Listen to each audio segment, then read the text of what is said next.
السلام عليكم ورحمة الله تعالى وبركاته. سودوا هذا أقيار تقييم على ستوسك وحرن يوتيوب channel كيجا دكتور جوهري official يو فيسبوك بيج كيجا دكتور جوهري. ما أنت برامج كانوا حكوا سابسين هاي ما حد كتقانا نلش دكتورك قابكو وشقيه قابكو بكانو وداوي سيدا أي كالكالياشة أي أول الشقيان إسبيتالك جودهان قابكو وشقيه ما حد كجرنيسا برامج كان ما أنت حكوا سابسين هاي inaan ka hadalno qaabka dhakhtarka u shaqeeyo oo si live ah waliba hab game ahaan aan idinku tusi doona. Dad badan ayaa dhihi doona dhakhtarkii maanta game dheelo ayuu bilaabay sidee wax u jiraan, laakiin waa cilmi ayaa ku duugan, ma ahan game, waa cilmi aan rabo inaan wax badan idinku fahansiiyo. Ku soo dhawaada aan bilaawno insha Allah. Waxaan ka bilaabinaa level 1 oo ah dhakhtarkii wuxuu ka soo tagi doonaa gurigiisa, wuxuu soo aadi doonaa isbitaalka. Meeshaasi ayaan nolosha dhakhtarka ka soo bilaabina iyo qaabka u shaqeeyo. Daawasho wacan.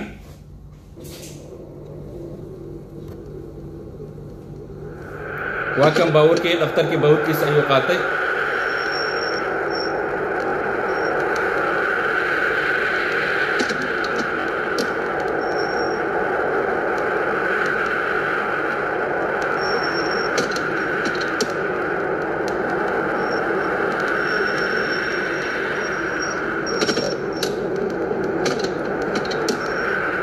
جواكا دكتوركي اسبيتالكي ayuu yimid kadib maxaa ku qoran dhakhtarkii wuxuu aadi doonaa insha Allah go to the locker room and change to hospital clothes. Kadib dhakhtarkii wuxuu aadi doonaa qolkii dhar bedelashada, kadib wuxuu soo gashan doonaa dharkii isbitaalka lagu shaqeynayay ayuu soo qaadan doonaa. Aan isla aragna marka.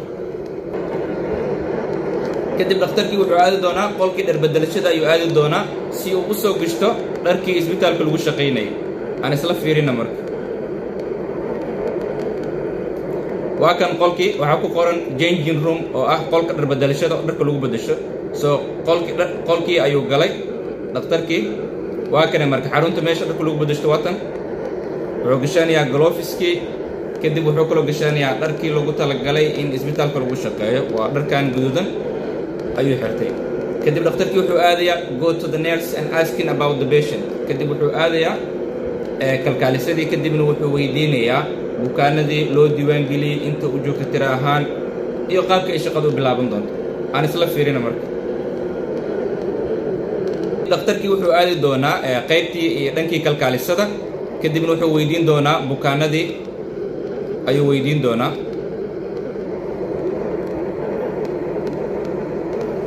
waa kane wuxuu u yimid kalkaalisadii, wuxuu dhahay hi nurse how are you, kalkaalisa sidee tahay. iyadii waxay ku jawaabto waxay dhahday I'm fine doctor, how are you, doctor waan fiicanahay, adigana sidee tahay. asigii wuxuu ku jawaab I'm also fine thanks for asking, anigana sidoo kale waan fiicanahay, waadna ku mahadsan tahay kalkaaliso inaad i weydiiso xaaladayda. kadib iyadaa ku jawaabtay waxay dhahday doctor we have patients waiting for you, doctor waxaan ku haynaa bukaano adiga ku sugaaya oo aan saaki kuu diiwaan geliyay. kadib dhakhtarkii ayaa jawaabay wuxuu dhahay okay nurse I'm waiting in the room, send them one by one. okay kalkaaliso ama waayahay kalkaaliso, waan sugayaa, waxaan ku sugayaa qolkayga kliniga mid mid iigu soo dir bukaanada. kalkaalisadii ayaa jawaabtay waxay ku dhahday okay doctor, oo micneedu ay tahay waayahay doctore. dhakhtarkii wuu bixi doonaa. dhakhtarkii xaguu aadayaa? kalkaalisada waxay ku dhahday go to your room and wait for the patients to come. doctor qolkaada kliniga aad, bukaanadana meesha ku sug, aniga ayaa mid mid kugu soo diri doona. kadib dhakhtarkii wuxuu aadi doonaa qolkiisii. aan isla fiirino. waa kan dhakhtarkii wuu baxay, wuxuu aaday qolkiisii.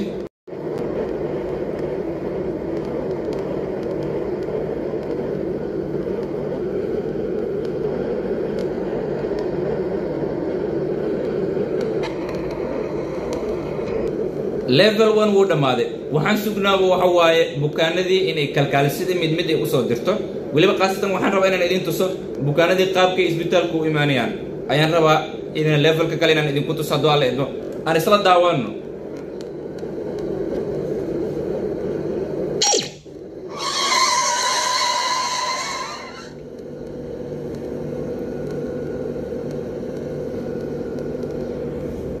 waa kan waxaa imaaday bukaan isbitaalkii u soo socda. waxaa loo tilmaamayaa receptionka meesha uu ku yaalo. sidaad aragtaan bukaankii wuxuu ku imaaday gaarigiisii. waa kan isbitaalka ayuu soo galay, kadib wuxuu imaaday qaybtii baakinka. wuu soo degayaa. waa kan wuu soo degay, kadib xagguu aadayaa. wuxuu rabaa in la hago. wuxuu tagayaa qaybtii receptionka. aniga ayaa wadaya, waxaan geynayaa qaybtii receptionka ayaan geynayaa. waatan receptionka ayaan keenay. wuxuu la sheekaysanayaa kalkaalisadii. muxuu ku leeyahay?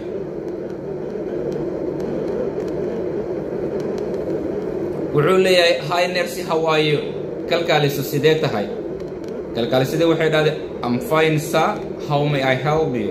badanaaba kelmadaha ixtiraamka oo dadka loo adeegsado haddii for example qofku uu yahay kale qof gentleman ah oo muuqalaan kugu muuqdo inuu yahay qof aqoon-yaan, badanaaba ereyada loo isticmaalo waxaa waaye luqadda ingiliishka saa oo kale. taasi micnaheedu ay tahay mudane, aqoon u malid, laakiin waxaa ku ixtiraamaysaa gentlemannimadiisa iyo aqoontiisa. waxaad leedahay I'm fine sir ayay dhahday kalkaalisadii. how may I help you? sideen kuu caawiyaa maadaama isbitaalku u yimid.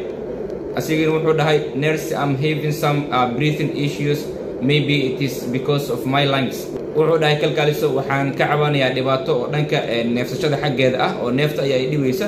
waxaan u malaynayaa cilada inay tahay samabada. it's because of my lungs macnaha wuxuu ka wadaa waxaan u malaynayaa maadaama xubinta neefsashada qaabilsan oo neefta xakunto ama control garays maadaama samabada ay yihiin, wuxuu aaminsan yahay in ciladiisa inay tahay samabada. kalkaalisadii waxay ku dhahday don't you worry, we have doctor who will give you proper medication. macnaha ha walwalin, waxaan kuu haynaa dhakhtar ku siin doona daawadii kugu habbooneed. kadib asigani jawaab fiican ayuu bixiyey. wuxuu ku dhahay thanks nurse, I really need some good medication. waad mahadsan tahay kalkaaliso, waxaan u baahanahay oo aan isbitaalka u imaaday ayaa waxa ay tahay inaan helo daawo fiican oo aniga igu habboon. kalkaalisadii ayaa jawaabtay. waxay ku dhahday no problem at all sir, kindly go to MRI room, doctor is waiting for you there. wax dhib ma lahan middaasi, waxaad aadaa qolka MRI-ga, dhakhtarkii ayaa meesha kugu sugaya.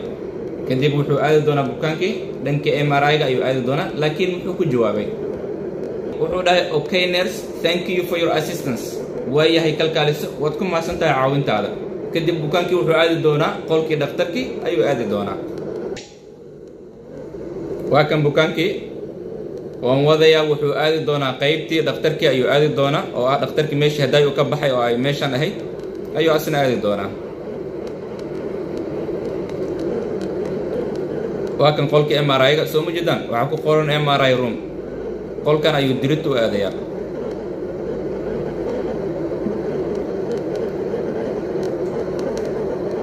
waa kan dhakhtarkii ayuu la hadlayaa. wuxuu leeyahay hi doctor, how are you? doctore sidee tahay? wuxuu dhahay I'm fine sir, how may I help you? xitaa dhakhtarkii wuxuu adeegsanaya kelmadda sir, waayo horaan idinku sheegay qofka haddii gentleman uu yahay oo qof aqoon-yaan uu yahay, kelmadda badanaaba la adeegsado waxa waaye waa sir waayo. wuxuu dhahay I'm fine sir, how may I help you? waan fiicanay mudane, maxsideen kuu caawiyaa? bukaankii wuxuu dhahay doctor, I'm having some breathing issues, neefta ayaa i dhibaysa ayuu leeyahay. dhakhtarkii wuxuu dhahay don't worry, I think we might need to have MRI scan. waxbaha ka walwalin, waxaan haysanaa scan oo xaqiijin doona xubnahaada anatomical ahaan iyo qaabkay u samaysan yihiin iyo haddii wax ay ka qaldan yihiin scan sheegi doona ayaan haynaa. waxbaha ka walwalin, asiga ayaan ku saari doonaa ayuu dhakhtarka leeyahay. muxuu ku jawaab bukaankii? wuxuu dhahay okay doctor, I just wanted to get well as before. waayahay doctore, waxaan rabaa inaan u fiicnaado sida aan horey u fiicnaan jiray oo kale, si lamida inaan u caafimaad qabo ayaan rabaa ayuu leeyahay bukaankii. dhakhtarkii wuxuu dhahay no worries at all, I will give you proper medication, you will be fine. ha ka walwalin, waxaan ku siin doonaa daawo kugu habboon, waadna fiicnaan doontaa ayuu dhakhtarkii dhahay, asigoo niyadda u dhisaya. waayo bukaanka markii uu xanuun uu kuu sheeganayo ayna ka muuqata xanuunkani, waayo waxaani wax walwal bay ku hayaan, wuxuu noqon karo iyo sidee xaaladaada ay noqon doontaa ayuu ka fikiraya. qofku markuu xanuunsado waad qiyaasi kartaa xaaladda uu ku sugan yahay. xitaa keliya daawo uma baahna, wuxuu u baahan yahay si maskixiin xitaa in loo dhiso oo qofka la qanciyo. qof walba ayaa u baahan in kelmado macaan uu ku raaxaysto oo caafimaadkiisa la xiriirta in loo sheego. qof walba ayaa u baahan. so marka dhakhtarkii niyadda ayuu u dhisayaa, wuxuu u sheegayaa daawada inuu ku fiicnaan doono, MRI-na la saari doono. muxuu dhahay bukaankii okay doctor, thank you so much. waayahay doctor, aad ayaa u mahadsan tahay ayuu dhahay. dhakhtarkii wuxuu dhahay now go to MRI scan and lay down there waxaad aadaa qaybtaas iskaankii ad kadibna jiifa ayuu dhahay soo bukaankii meesha ayuu aadi doonaa wuu jiifan doonaa soo isla aragna marka wuxuu dhahay okay doctor ayuu dhahay so hadda maxaan bilaabeynaa marka hadda waxaan bilaabeynaa MRI mashiinka ayuu bukaankii jiifan doonaa kadibna waxaan ka qaadan doonaa MRI iskaanka qaabka loo saaraayo muuqaalkan oo idinku tusi doonaa haddii aadan hore u arkin qaabka iskaanka MRI iyo CT iskaanka loo yaqaano haddaadan hore u arkin qaabka bukaanka loo saaro aniga ayaa maanta ku baraya daawasho wacan muuqaalkan hala sheer gareeyo waa kaa bukaanka MRI gadaashiisa ayuu yaallaa wuu tagi doonaa kadib maxaa dhici doona waxaan bilaabayaa kadib qaabka iskaanka loo saaray MRI-ga ayaan bilaabayaa aan isla fiirina marka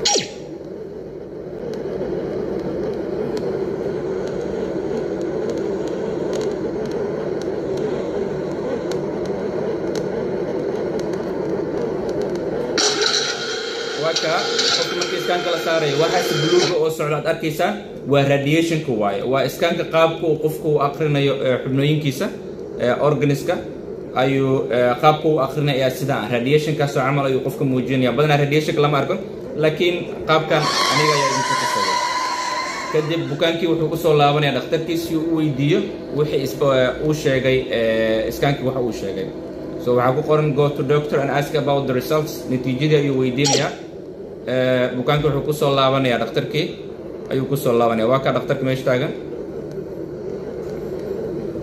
kadib wuxuu dhahay hi doctor so what does the scan says doctore muxuu iskaankii ama computerkii sheegay ayuu bukaankii dhakhtarka weydiiyey dhakhtarkii wuxuu ku jawaabay don't worry sir your reports are pretty much clear ha walwalin reportskaada aad ayay nadiif u yihiin oo ay qurux badan yihiin waxba ha ka walwalin ayuu dhahay muxuu bukaankii haddana uu dhahay wuxuu dhahay glad to hear doctor so am I perfectly fine micnadu ay tahay inaan arrinkaasi kaa maqlo doctore aad baan uga farxay laakiin waxaan rabaa inaan ku weydiiyo waxa waaye miyaan fiicnaanaya aniga qof fiican miyaan noqonaya oo sidii ewlan u fiicnaan jiray oo kale miyaan u fiicnaanayaa that's why uu leeyahay so am I perfectly fine qof fiican miyaan noqon doonaa oo xaaladiisa caafimaad sidii hore oo kale miyaan kusoo laaban doonaa dhakhtarkii ayaa ku jawaabay wuxuu dhahay yes sir you are perfectly fine just take this medication for 3 days ha mudane aad baad u fiican tahay iskaankaada waa nadiif wax cilad ma qabo just take this medication for 3 days taasoo micnaheedu ay tahay daawooyin 3 maalin aad qaadanaysa ayaan ku qoray daawooyinkan qaado waadna fiicnaanaysa insha allah bukaankii muxuu ku jawaabay okay doctor do I have to visit again oo ah su-aasha ugu fiican ee badanaa dadka ay misgarayaan for example markaad bukaan u tagto Soomaali waxaan rabaa inaan hal qish aan siiyo markaad u tagtaan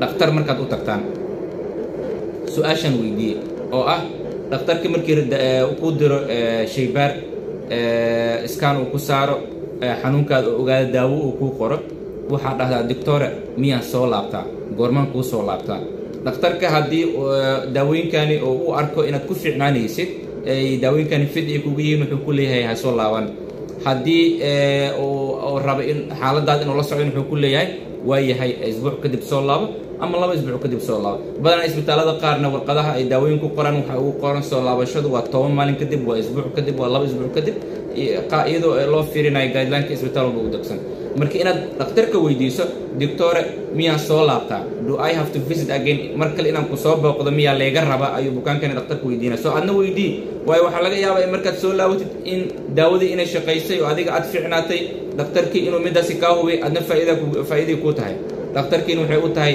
maadaama bukaankiisa uu daaweeyo farxad ayay u tahay soo labadu waa faa'iido weydii dhakhtarkaada waa su-aal aad muhiim u ah dhakhtarkii muxuu ku jawaabay laakiin no sir you will be perfectly fine after that medication may mudane uma baahnid inaad soo laabatid waad fiicnaan doontaa daawooyinka markaa qaadatay kadib waayo bukaankani ciladar yar ayuu lahaa oo xanuunkiisa xanuun aad u weyn ma ahayn iskaankana nadiif ayuu ahaa that is why marka dhakhtarku uu leeyahay wax soo laabasho uma baahna kadib bukaankii muxuu ku jawaabay okay doctor thank you so much waayahay doctore aad ayaa u mahadsan tahay ayuu leeyahay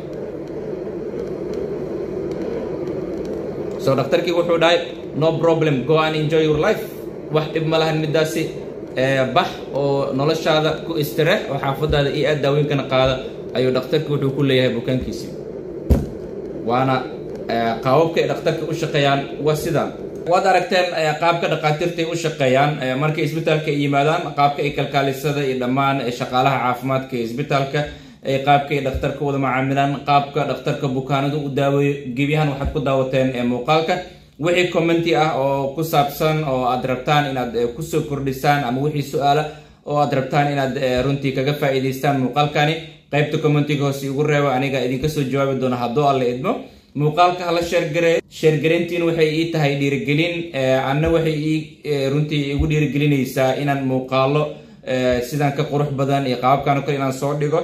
la wadaag asxaabtaada. haddii aadan ku xiran page-ka subscribe saar oo gambaleelka fura. aadaad u mahadsantihiin. wasalaamu calaykum waraxmatullaahi wabarakaatu.